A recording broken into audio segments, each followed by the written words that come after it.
Boa noite a todos. É com alegria que mais uma vez nos dirigimos a vocês nessa doutrinária virtual realizada pela Casa da Esperança e que realizamos todas as quartas-feiras. Nesse momento, agradecemos ao Mestre Jesus pela oportunidade de estarmos sintonizados no propósito do aprendizado, do entendimento e da prática de seus ensinamentos. Elevemos, pois, os nossos pensamentos a Deus, pedindo que essa reunião seja conduzida com muita luz, num clima de paz e entendimento. Agradecemos a presença de todos, a participação de todos, encarnados ou não, que se fazem presentes nessa doutrinária. Que assim seja. Vamos então, como é praxe, vamos fazer a leitura do Evangelho. Hoje vamos ler o capítulo 17, Sede perfeitos. Item 2. Uma vez que Deus possui a perfeição infinita em todas as coisas, esta máxima, sede perfeitos como vosso Pai Celestial é perfeito, tomado ao pé da letra, pressuporia a possibilidade de se atingir a perfeição absoluta. Se fosse dado à criatura tão perfeito quanto o Criador, ela torna-se-lhe igual, que é inadmissível. Mas os homens aos quais Jesus se dirigia não teriam compreendido essa nuance. Ele se limitou a lhes apresentar o modelo e lhes disse para se esforçarem por alcançá-lo. É preciso, pois, entender, por essas palavras, a perfeição relativa, aquela da qual a humanidade é suscetível e que mais a aproxima da divindade. Em que consiste essa perfeição? Jesus o disse: amar os inimigos, fazer o bem àqueles que nos odeiam, orar por aqueles que nos perseguem. Ele mostra, assim, que a essência da perfeição é a caridade em sua mais larga acepção, porque ela implica a prática de todas as outras virtudes. Fique então para a nossa reflexão. A palestra de hoje será conduzida pela nossa amiga e facilitadora Cláudia, dando continuidade ao livro Jesus no Lar, e ela discorrerá sobre o tema Os Instrumentos da Perfeição. Seja bem-vinda, Cláudia, e uma ótima palestra a todos. Olá, boa noite. Agradeço mais uma vez a presença de todos em mais uma doutrinária da Casa da Esperança, dando continuidade ao trabalho que tem como base o livro Jesus no Lar. Nós estamos no capítulo 6.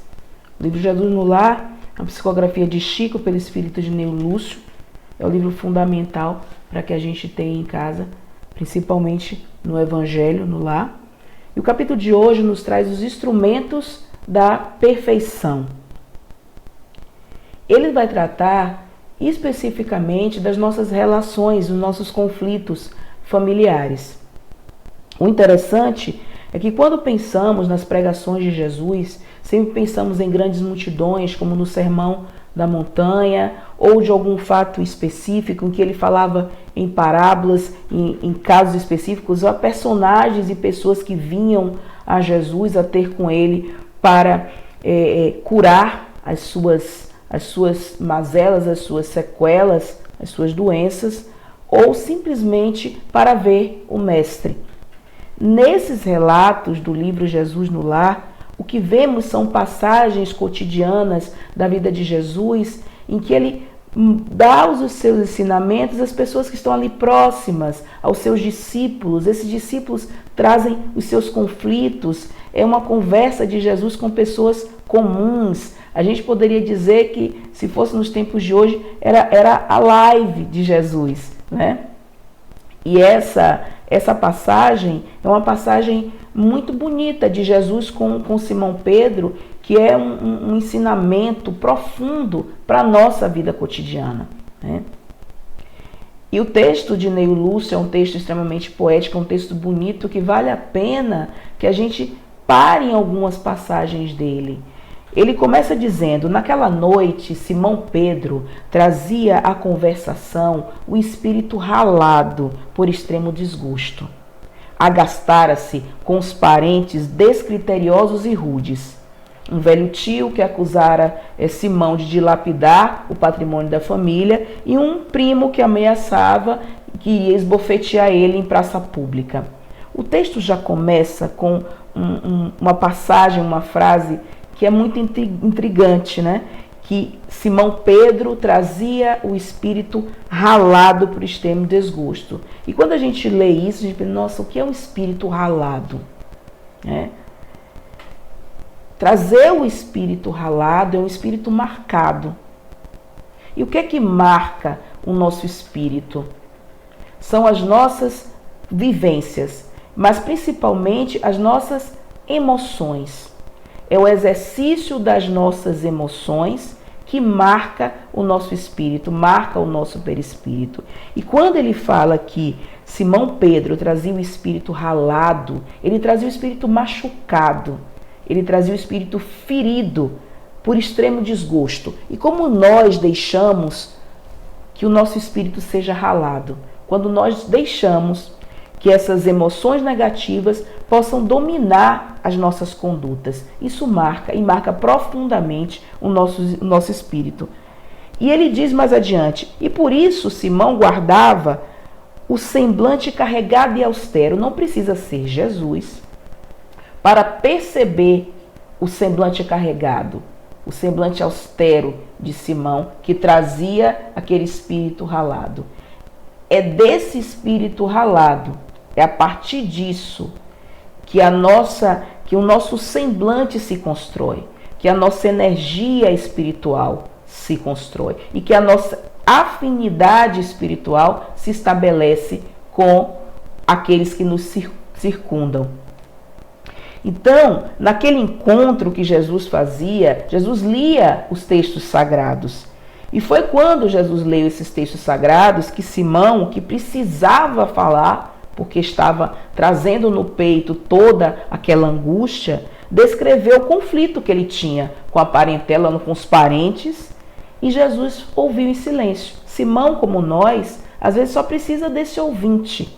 E Simão tinha Jesus, e nós temos Jesus também para falar dos nossos conflitos. E ao término do longo relatório afetivo que Simão Pedro fez, colocando por tudo que ele passava, Jesus indaga a ele, ouve pacientemente no seu silêncio e ao final indaga: e que fizeste, Simão, ante as arremetidas dos familiares incompreensivos? É interessante que Jesus, como ouvinte, ele consegue perceber e dizer: eu sei que você acha que eles são incompreensivos. Talvez sejam realmente. Eles são incompreensivos. Mas e você? E você que me segue? E você que já me conhece como verdade? O que você fez? É essa pergunta que nós devemos nos fazer, nos colocando no lugar de Simão. O que nós que estamos nessa caminhada espiritual fazemos quando temos as arremetidas de familiares, ao nosso ver, incompreensivos? E Simão responde da forma que todos nós em algum momento da vida já respondemos: sem dúvida, eu reagi como devia. Coloquei cada um no seu lugar, anunciei sem rebolso as más qualidades, apontei as falhas com toda razão. Meu tio é um exemplar de sovinice, meu primo é um mentiroso quanto mais. Eu disse isso para que todos pudessem ouvir. E o texto fala: provei perante numerosa assistência que ambos são hipócritas e não me arrependi do que fiz. Então, quando a gente lê esse trecho, a gente vê quão próximo a gente está daquele apóstolo de Jesus. Quão parecido nós somos a Simão Pedro naquele momento da caminhada de Simão. E o mestre vai refletir por longos minutos e fala compassivo, delicadamente: Pedro, que faz um carpinteiro na construção de uma casa? E Simão, que tinha aquele espírito lá ralado, quando foi interpelado, ficou mais irritado ainda e fala com Jesus: naturalmente trabalha. É uma resposta bem seca. E Jesus retoma e diz: com o quê? Trabalha com o quê? Jesus, ele diz assim: torna o amigo celeste bem-humorado. Esse humor que só pode nascer do coração que tenha a paz, que tenha um equilíbrio, que tenha a temperança. Não precisa ser o coração de Jesus, pode ser o nosso coração. E quando Jesus pergunta a ele: trabalha com o quê? Ele responde: usando ferramenta. É o óbvio, né?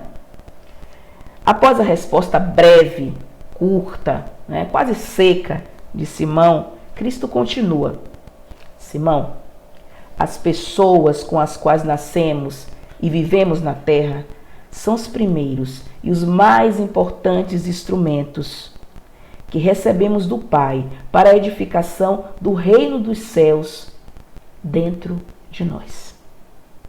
Essa é uma das passagens mais bonitas e que resume o trecho, né, desse livro, o texto do capítulo, que dá inclusive nome ao capítulo, né? Os instrumentos da perfeição. As pessoas com as quais nascemos e vivemos na terra são os primeiros e mais importantes instrumentos que recebemos do Pai para a edificação do reino dos céus. Onde? Para onde pensamos que vamos, ao nosso redor, hoje, aqui e agora? Onde é que está esse reino dos céus? Onde é que ele vai ser construído? Para a construção do reino dos céus dentro de nós, não é externo. Jesus nos chama para construir o reino dos céus dentro de nós, com esses instrumentos. Quando falhamos no aproveitamento dessas pessoas, desses parentes, né, que constituem elementos da nossa melhoria, é quase impossível triunfar com recursos alheios. Ou seja, se não conseguimos melhorar com os nossos próximos, mais próximos, a gente não vai triunfar com os recursos alheios. São os parentes dos outros, são aqueles próximos um pouco mais distantes. Porque o Pai nos concede os problemas da vida de acordo com a nossa capacidade de dar a solução, nem mais e nem menos.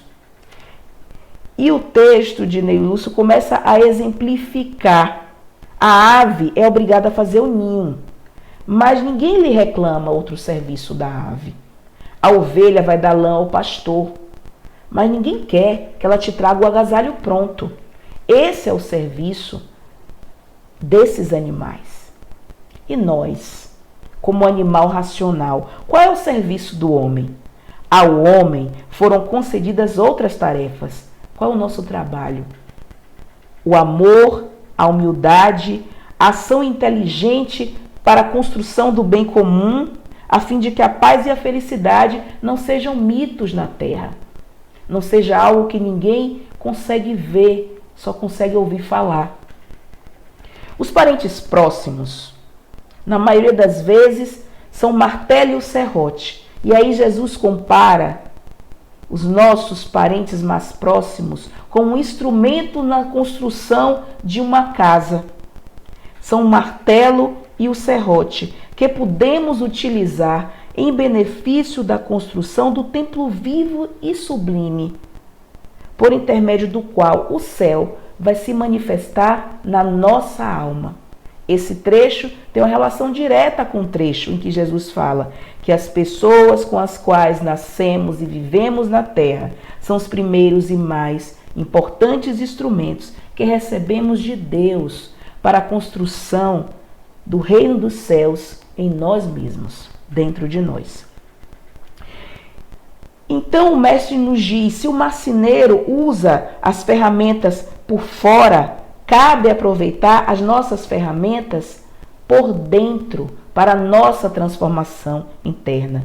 Em todas as ocasiões, aqueles que nós chamamos de ignorantes e de incompreensíveis, eles são um campo vasto para o nosso aprendizado, para que a gente exercite amor, humildade, construa o bem maior e faça como o texto diz, com que a felicidade não seja mito. O mal é desafio que vai nos pôr à prova o exercício da bondade. O ingrato é o meio de exercitarmos o perdão. E o doente é uma lição à nossa capacidade de socorrer, à nossa capacidade de amparar.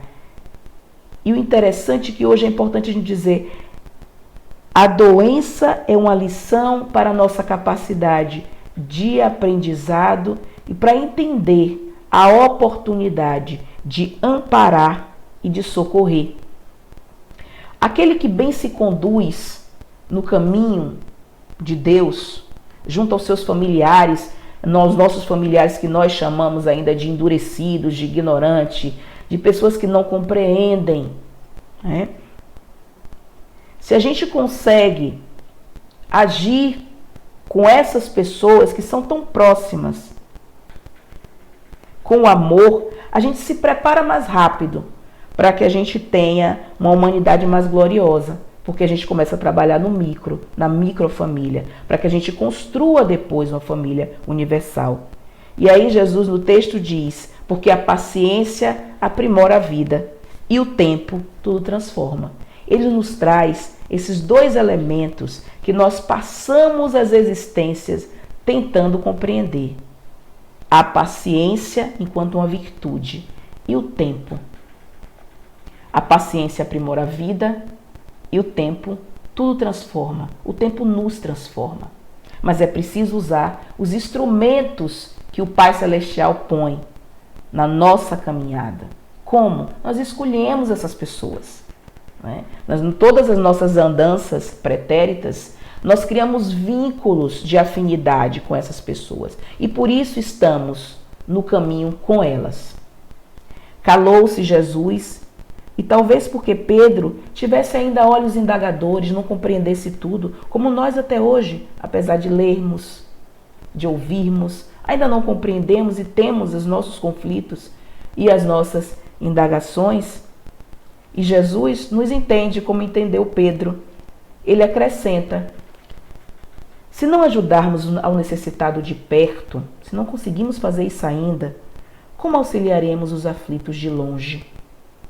Se não amamos o irmão que respira conosco o mesmo ar, os mesmos ares, como nos consagraremos ao Pai que se encontra no céu? Depois dessas perguntas, pairou na modesta sala de Cafarnaum um grande silêncio que ninguém ousou interromper. E é desse silêncio, dessa reflexão, que nós precisamos para compreender a vivência que nós temos. E os instrumentos, as pessoas mesmo que estão na nossa família, no nosso caminho, e entender o nosso lugar nessa família. Eles são instrumentos da nossa busca de perfeição. E aí, quando nós colocamos, são instrumentos da busca da perfeição, são instrumentos da perfeição, a gente para num ponto que é perfeição. Um conceito tão complexo e um conceito tão absoluto. Será que é possível chegar à perfeição? E a gente lembra daquela passagem do Evangelho segundo o Espiritismo, no seu capítulo 17, que fala, sede perfeitos. No item que é caracteres da perfeição. Quais são as características da perfeição? É possível ser perfeito? O Evangelho nos fala. Amai os vossos inimigos, fazei o bem aos que vos odeiam e orai pelo que vos perseguem e caluniam. Porque se somente amardes os que vos amam, que recompensa tereis por isso? Não fazem também assim? Todos os outros publicanos estão fazendo isso. Se unicamente sauda os vossos irmãos, que fazeis com isso mais do que os outros? Não fazem o mesmo os pagãos? O Evangelho está nos dizendo, até as pessoas que não acreditam em Jesus como uma verdade, saúdam aqueles que eles amam. Sede, pois, vós outros perfeitos, como perfeito é o vosso Pai Celestial. Então Jesus nos dá uma forma de ser perfeito, um modelo de ser perfeito. Ser perfeito como perfeito é Deus. E a gente para e pensa, muito complicado. Porque a perfeição é um conceito, ao nosso ver, absoluto. Então, é possível ser perfeito? Essa passagem ser de perfeito está em Mateus 5,44. Mas o Evangelho segundo o Espiritismo vem e nos tira um peso, nos dá um alento e nos torna possível essa busca de perfeição. Ele nos diz, pois que Deus possui a perfeição infinita em todas as coisas, essa proposição, sede perfeitos, como perfeito é o vosso Pai Celestial, se for tomada ao pé da letra, pressuporia a possibilidade de atingir-se uma perfeição absoluta. Se a criatura fosse dada a ser tão perfeita quanto é Deus, o Criador, tornar-se-ia ela igual a este, e isso é inadmissível.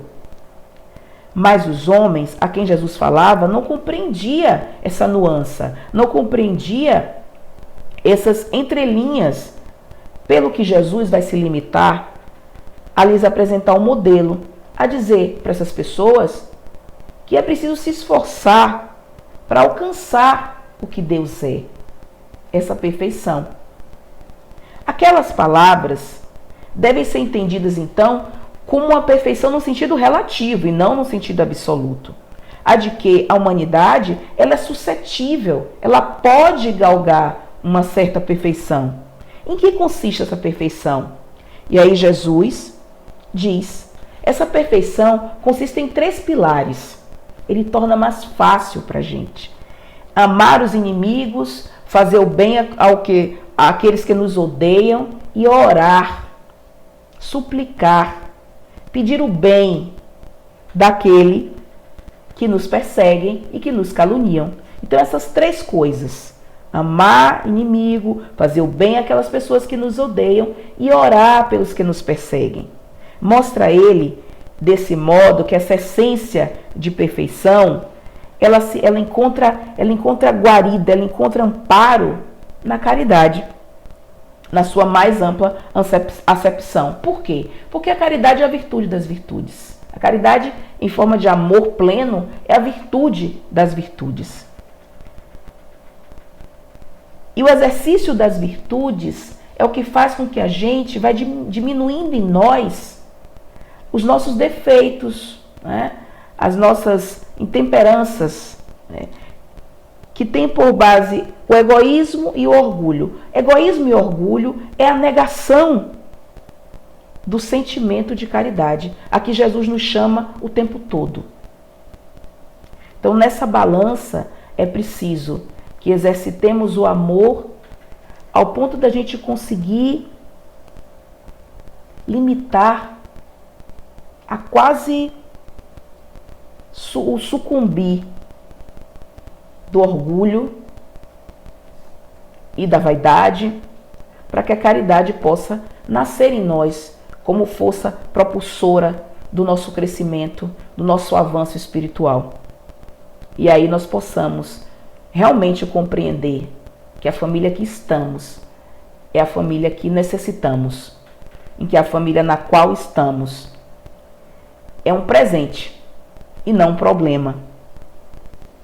Dentro dessa ideia de ser de perfeitos, o Livro dos Espíritos, a gente fica se perguntando o tempo todo, será que é possível? Como é que eu faço para alcançar isso?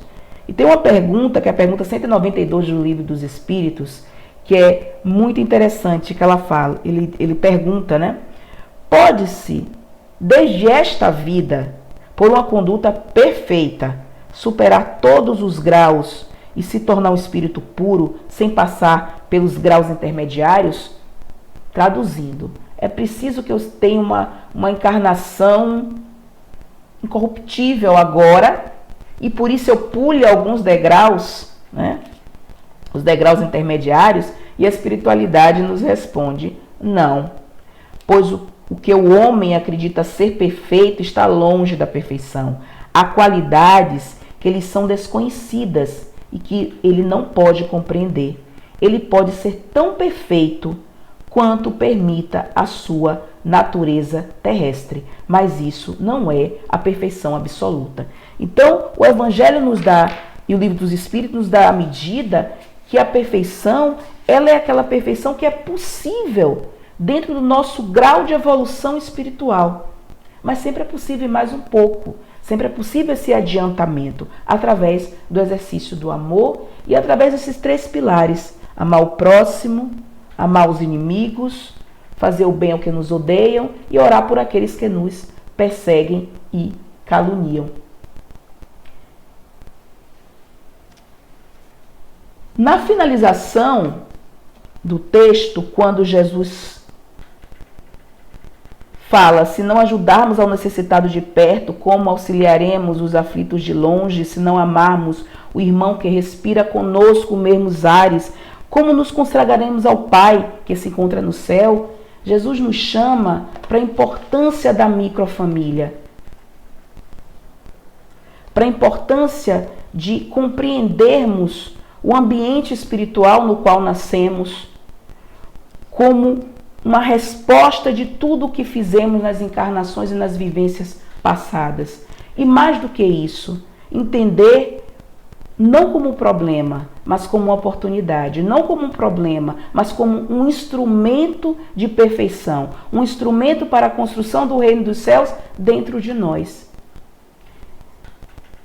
Então, para finalizarmos o nosso trabalho da noite, Chico Xavier tem um texto, que é um texto muito conhecido de todos, que se chama Você Nasceu no Lar que Precisava Nascer. Esse texto a gente devia ler todos os dias. Você nasceu no lar que precisava nascer. Vestiu o corpo físico que merecia, mora onde melhor Deus te proporcionou de acordo com o seu adiantamento. Você possui os recursos financeiros coerentes com as tuas necessidades, nem mais, nem menos, mas o justo para as tuas lutas terrenas.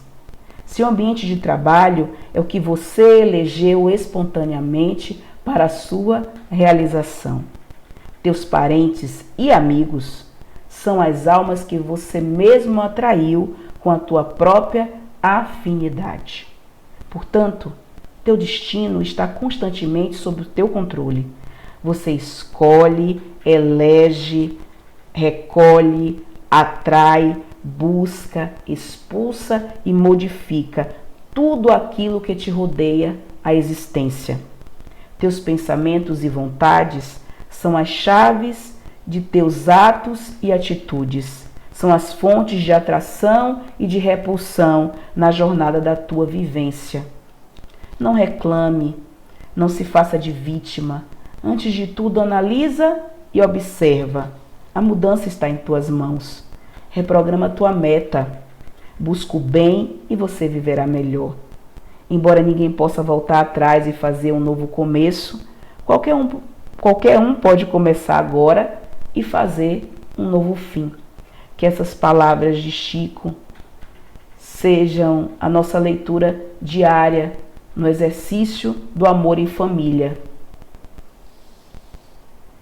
Mais uma vez agradecendo o trabalho da noite, a presença de todos. Que Jesus possa nos ajudar a construir o reino dos céus a partir das oportunidades em forma de pessoas que Deus nos coloca no caminho, na família primária e depois na grande família espiritual. Uma boa noite a todos. Agradecemos a Cláudia por mais essa bela palestra que nos esclarece o quanto ainda temos que melhorar, utilizando as ferramentas disponíveis necessárias à nossa transformação. Vamos mais uma vez agradecer a Deus pelo momento de aprendizado. Agradecemos também aos irmãos espirituais que sempre se fazem presentes com as suas luminosidades e dão sustentação aos trabalhos da Casa da Esperança. Essa casa que a todos acolhe com tanto carinho. Obrigado, Senhor, pela possibilidade de mais um dia de trabalho e entendimento. Que assim seja. Convidamos a todos a participarem do passe virtual e dos nossos abraços à distância. Uma boa noite e muita paz para todos.